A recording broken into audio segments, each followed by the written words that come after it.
Okay, I gave you the bad news about how strength is temporary and, you know, we're all a little bit more risk every day, we're over 30, and that's fine. But here's the good news. Strong is fast. So there's overwhelming evidence in the literature out there that if you're stronger, you'll go faster, both on the bike and on the run. So I just cherry-picked a couple of results out of the literature rather than go on about it all night. But I'm kind of a big picture guy. They look like some fast legs. Yep. Belong to Damo's mate Chris Hoy, who can push a bike.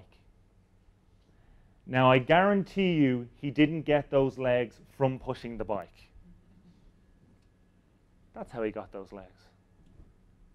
And Damo tells the story about when they were down in the gym here. They had 650 kilos worth of weight in the gym. That's all they had. Problem is, if you need to lift 732 kilos, you need a bit more weight. So he picked the closest guy to 80 kilos he could find. But to go into the science of it a little bit, a bunch of guys out of Norway have studied this extensively with road cyclists over the last kind of 10 or 12 years. And in one of their studies, they got 20 competitive road cyclists, a mix of male and female cyclists. And they split them into two groups. And they said, look, this half of the room, you're just going to do your normal training session. So whatever number of rides it is, that's what you're doing. And this half of the room, well, you guys and girls are going to do the exact same thing as them, but you're also going to get in the gym. And we're going to tell you exactly what you do in the gym. You just rock up and do what we tell you. And so they decided to test them before and after a 12-week window. What they did is they made them do a 185-minute constant velocity ride. So they were able to standardize it across the group. Go, right, this is your effort, just to pre-fatigue you a little bit. And then they said, we're going to do a 5-minute power test at the tail end of that. So anyone who's done a long constant velocity ride and then done a power test will understand how horrific that is. But the difference in the two groups over the 12 weeks, cycling training, cycling and strength. So on the left-hand side here, this is our cycling and strength group. In 12 weeks, their mean power test went from 370 watts to 400 watts in 12 weeks of training. Anyone out there who rides with a power meter, I'm quite happy to assume that you would take 33 watts. What do you reckon about the cycling only group in 12 weeks of training? No change. No change. And one of the interesting things about the study is because they're dealing with athletes who've got a long training age. These guys and girls have been riding bikes well for a long time.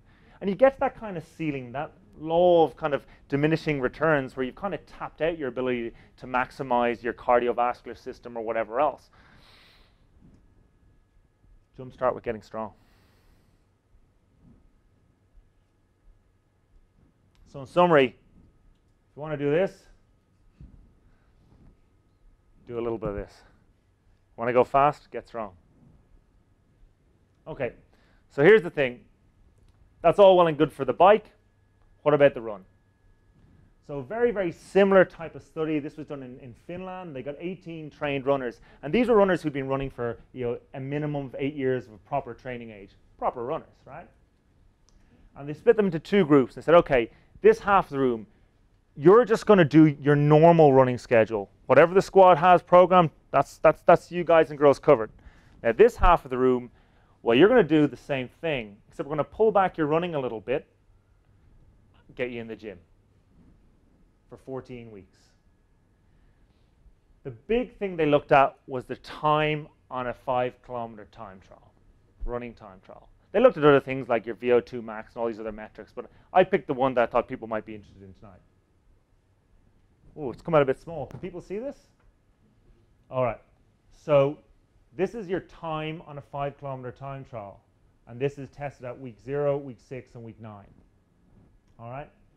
Now, bearing in mind that if you're looking at your time in a time trial, you want the slopes to head downhill. I'll make it a bit easier. The running and strength group in 9 weeks, minus 40 seconds from a 5-kilometer time trial.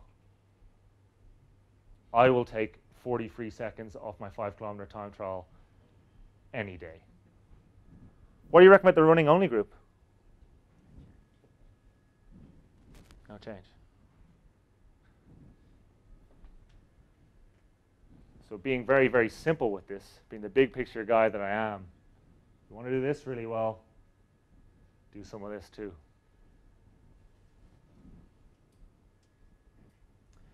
So for a long time, or for the last number of years, I've been banging on to triathletes saying, look, strong is resilient, strong is fast. But everyone I speak to's training schedule is, well, I swim a little bit, and I ride a little bit more, and I run a little bit as well. Never really make so much time for this. But if you want to reduce your injury risk, get to your goal without breaking. Ride fast. Run fast. You probably want to get with someone and have a coaching structure around you, someone who understands you. Understands your injuries, understands your old injuries, niggles and pains, can actually coach you properly how to do this, fit it in with the rest of your training structure and find what's optimal for you in that part of the year and going forward.